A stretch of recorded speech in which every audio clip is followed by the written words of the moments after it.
Hello, Taurus, Sun, Moon, Rising, and Venus signs. Kamusta kayo? Sana po nasa mabuti kayong kalagayan. Welcome back po sa Star Tarot. Kung bago kayo dito, welcome din kayo. Thank you sa inyong support. I truly appreciate it. God bless you all. Una mensahe ni Taurus for the week, all good advice from a wise person. Ayan. So, napakaganda nito. Meron kayong, you're so lucky, no? And you're so blessed that you have people around you na nakapagbibigay sa inyo ng magagandang advice, no?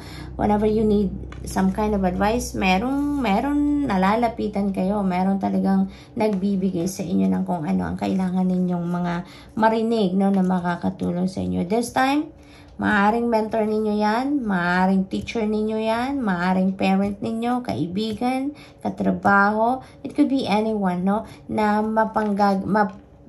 mapanggagalingan ng sage advice. We have arrow. Ayan. So, you are on the right path regarding some aspect of your life. Maaring meron kayong endeavor dito. Gusto ninyong simulang proyekto, trabaho na hindi kayo sure. No? Gusto ninyo na magkaroon ng confirmation from the universe if tama ang inyong desisyon na yan ang gawin ninyo. Tama ang inyong iniisip na yan ang pagtuunan ninyo ng pansin, and this is it. Now, this is a confirmation. This is the green light para sa inyo na you are on the right path, no? Tama ang inyong desisyon, Taurus.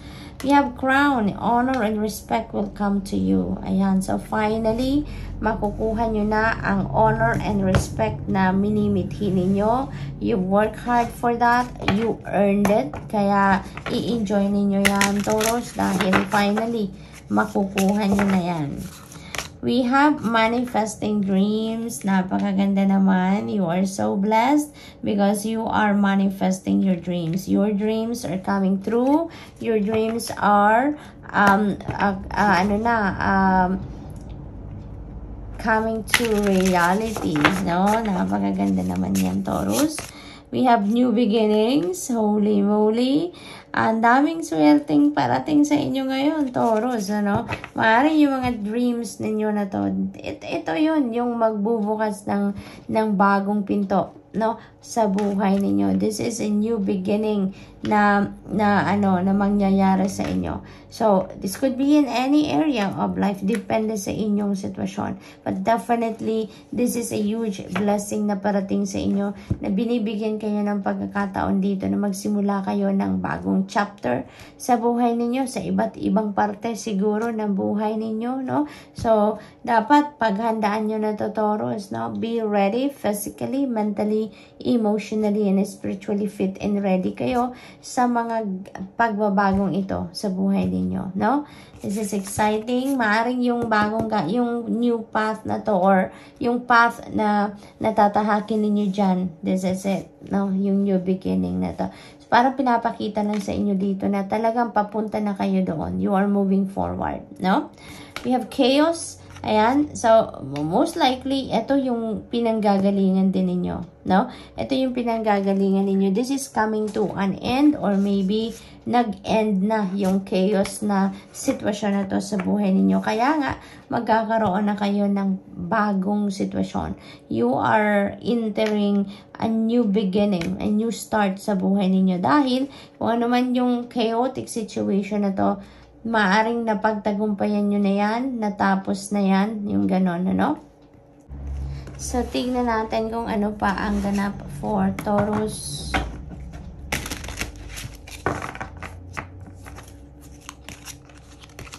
We have patience. Ayan, slow down, change your attitude and clear your mind. Ayan, ito yun din hinihingi ng iba sa inyo dito, no?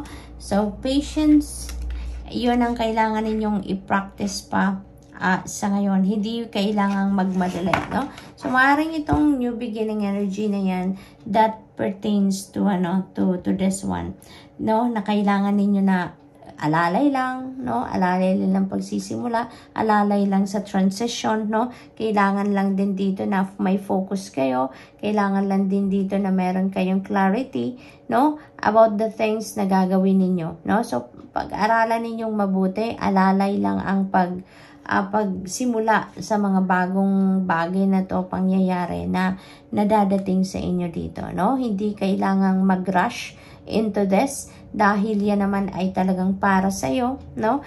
Kailangan lang dito ng maingat din siguro, no, na pag-approach sa mga bagong simulain ito. So what else? We have unity. This is union, no? This is divine union.